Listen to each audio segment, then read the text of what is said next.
Yes? Maharaj, this present population of southern India, are they descendants of the people that used to stay there? Because the anthropologists, they have their versions of how India became populated. Or they say that these people are the original people of India, and that the ones in the north, like the white people, are.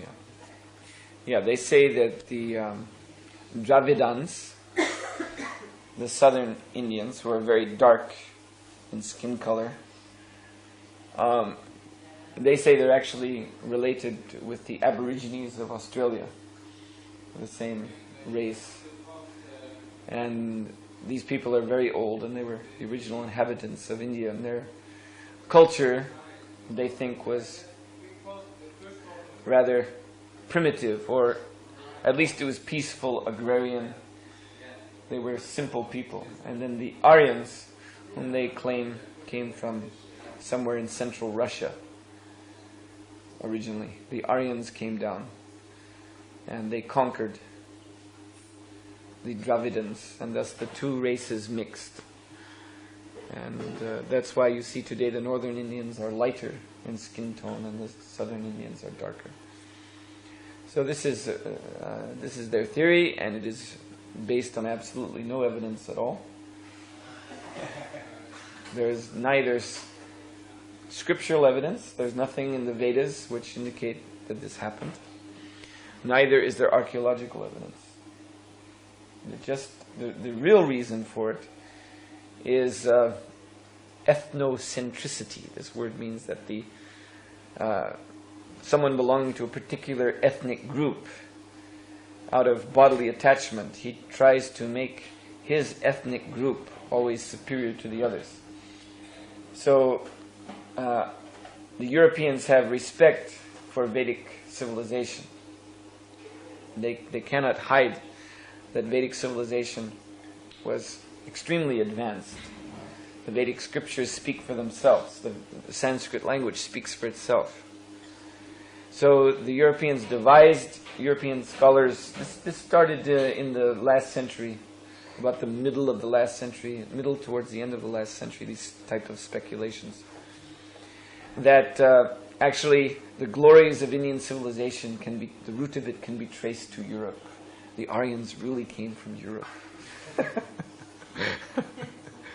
Initially, when the Europeans came to India and began to investigate the Vedic scriptures, their initial response was that European civilization has its roots in India. There was a famous, well-known early German Indologist, Sanskritologist named von Schlegel, around the beginning of the 19th century, 1800, like that. So that was his conclusion. That was the first, and you can understand, first and most obvious conclusion that he could see that the Vedic scriptures are very ancient, and the knowledge contained within the Vedic scriptures is very vast, highly developed. And he could see how Greek and Latin, these languages which form the basis of European culture, they are derivations. They're coming out of Sanskrit. And he could see how the knowledge, of the ancient Greek philosophers, it seems to be like an imperfect or partial duplication of Vedic knowledge. So now, he was the first to uncover these things, and that was his conclusion, a very simple, straightforward conclusion.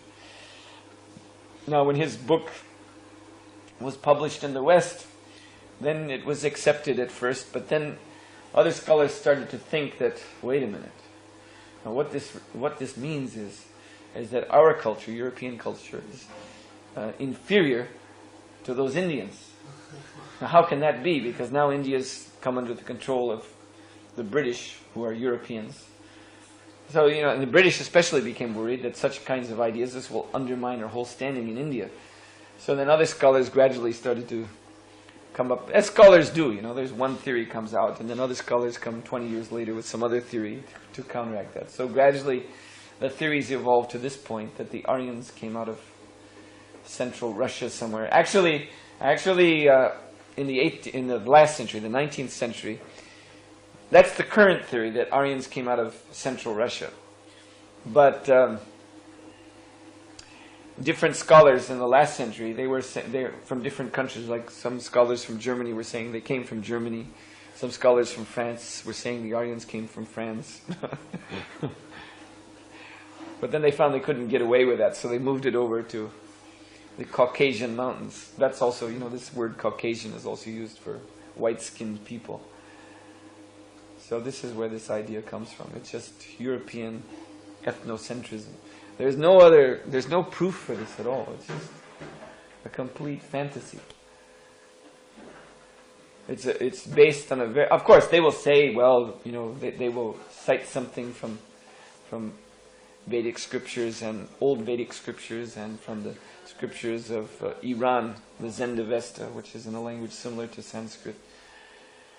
But this is also very, very poor interpretation of the scriptures. This has been shown by scholars, how this interpretation of the scriptures is very, very forced, very artificial, not at all scholarly. But somehow or other, this idea, although there's no scholarly basis for it anymore, it is stuck. Of course, now Indian scholars, they refute this. That's an interesting debate if one is into these things. How the Indian scholars, they give evidence to refute this Western theory.